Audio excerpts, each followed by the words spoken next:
How Things Move by Qena.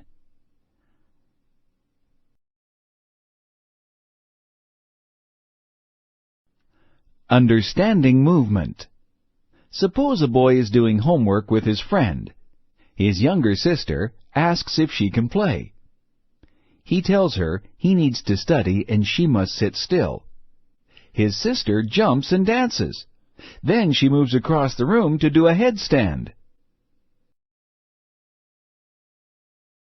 The sister changes position when she moves from one spot to another. She is in motion when she changes position. Her position changes compared to her brother's.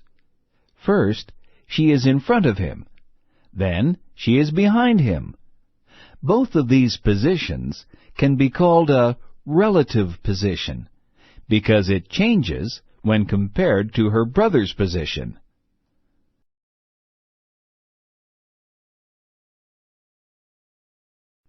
How fast are these cars moving? Speed is a measurement of how fast or slow something changes position. The cars on the highway are moving forward very quickly. Other things, such as tortoises, move slowly. Objects often change speeds, such as from fast to slow. Other times, objects move at the same speed. When an object moves at the same speed, it moves at a constant speed. Earth is something that moves at a constant speed. How fast or slow an object moves is not the only thing that can change. An object can also change direction. It can move forward, backward, sideways, or even in a circle. Sometimes an object can move quickly going forward, but must slow down to move backward or sideways. That object would move at a variable speed.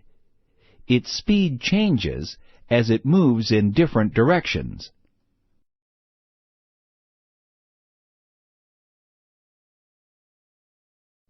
Force.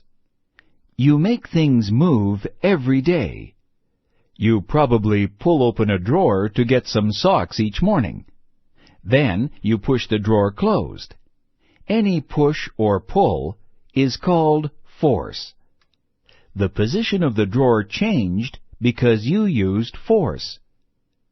Most of the forces that you use are contact forces. This means that you touch or make contact with the object you wish to move. How much an object moves depends on how much force you use. The greater the force placed on an object, the more the object will move.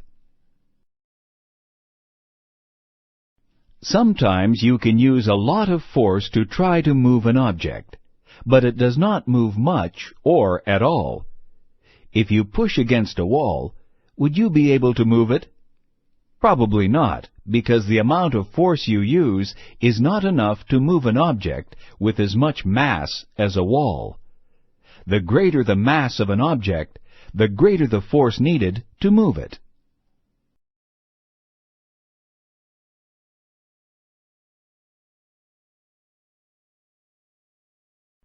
You can slide a desk across a classroom that has a smooth tile floor. Could you move the desk as easily if the floor were covered with thick carpeting? Probably not. The carpeting would rub against the legs of the desk, making it harder to move. This rubbing is a contact force called friction.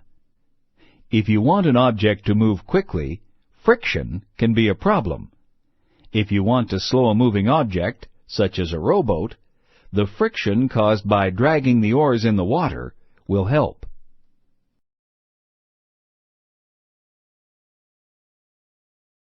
What happens if more than one force is used on an object? Suppose you and your friend want to use the same towel and are both equally strong. If each of you grabs an end and pulls at the same time, using the same amount of force, what do you think will happen? Neither one of you will be able to pull the towel away from the other. But what would happen if your older brother had helped you? His force, combined with yours, probably would have been greater than your friend's force. Your friend would have lost because the towel would have moved more easily toward the greater force of your brother and you.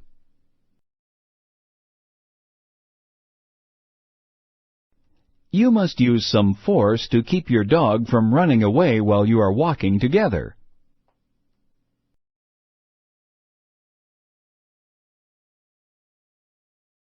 Force and friction often work together to start and stop motion. Suppose you are going to inline skate in the park. In order to start skating, you need to push off the ground with one foot. Then you must do the same with the other to keep moving. The more force you use to push off the ground, the faster your speed will be.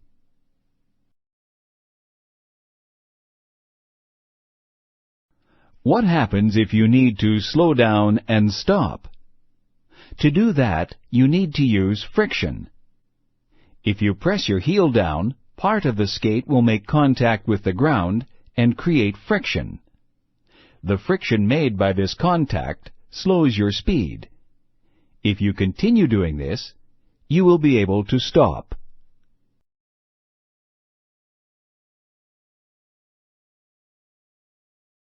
There are forces that can move or change an object's position without touching it. These forces are called non-contact forces. Gravity is a non-contact force that pulls objects toward each other. An object's weight is a measurement of how much pull gravity places on it. Your weight is the amount of force that gravity uses to pull you toward Earth's center. Weight depends on the mass of an object. An object with more mass will be pulled more strongly by gravity and will weigh more. You can feel the pull of gravity when you cycle uphill. Gravity is not the only non-contact force at work. Have you ever played with magnets? Do you remember how the magnets pulled toward each other as you moved them closer together? This pulling is called magnetism. Magnetism is a force that pulls on, or attracts, metals that have iron in them. Magnets do not attract objects, such as wood or plastic, because they do not contain iron.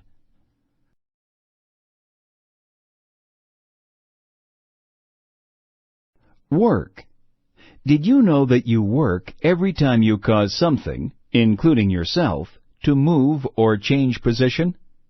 Scientists think of work as the use of force to move an object. Playing tag is actually work, since you are moving your body. The amount of work that is done depends on how much force is used and how far the object is moved. Think about trying to push a wall again. Even if you pushed as hard as you could and used great force, you would not move that wall. Since work is done only when force makes something move, no work would be done. Is there another way to move that wall? Maybe you are thinking that a machine could be used to move the wall. You are right to think of using a machine. A machine would be able to push the wall with more force.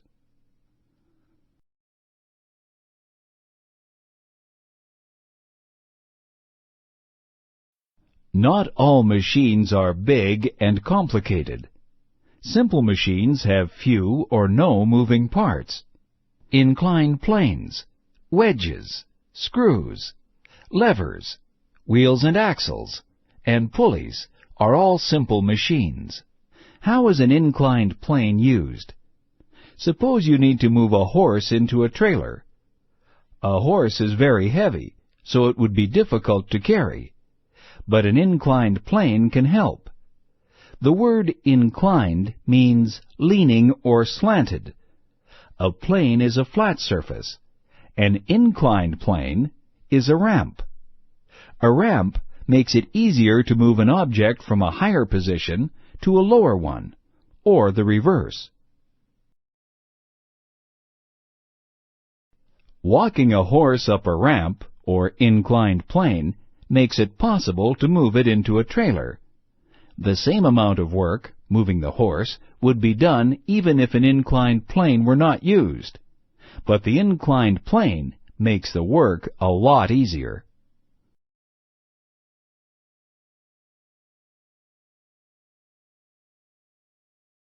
Another simple machine that is often used is a wedge. A wedge has one or two slanted sides that end in a sharp edge. You can slide a wedge of wood under a door to hold it in place. You can drive a wedge of metal into a piece of wood to split or cut it. The next time your father uses a knife to cut pieces of cake, you can tell him he is using a wedge. A screw looks very different from an inclined plane or a wedge. It is actually an inclined plane that is wrapped around a center post. This makes ridges. A screw is used to hold things together. Screws are often used to hold furniture together. If you open a jar, you are using a screw. The inside of the lid has thin ridges around its rim. These ridges form a screw that helps you to raise and lower the jar lid.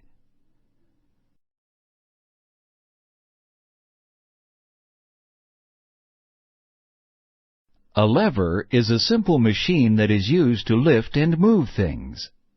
A lever is actually a stiff bar that rests on something that supports it. Are there seesaws in your school playground? Seesaws are levers that move two people up and down. Have you ever seen a garbage truck with big fork-like metal bars in front? Some garbage bins are so big and heavy that people cannot lift them. The metal bars form a lever that slips under the bin and lifts it up to be emptied.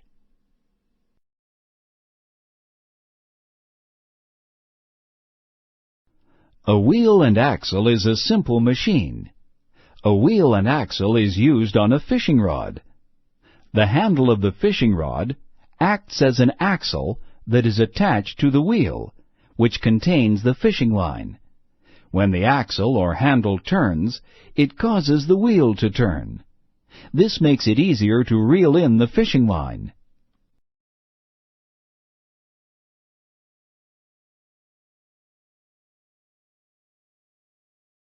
Another simple machine is called a pulley. Have you ever watched someone raise and lower a sail on a sailboat? If so, you have seen a pulley at work. A pulley is made of a wheel that has grooves or ridges on it, and that turns on an axle. The rope, with the sail attached to it, passes through a pulley wheel that turns on a pin, or axle. When someone pulls down on the rope makes the wheel turn, and the sail goes up. Then the rope is tied in place. When there is not much wind, someone unties the rope. Then the pulley moves in the opposite direction, and the sail is lowered. Things in motion and things at work are all around us.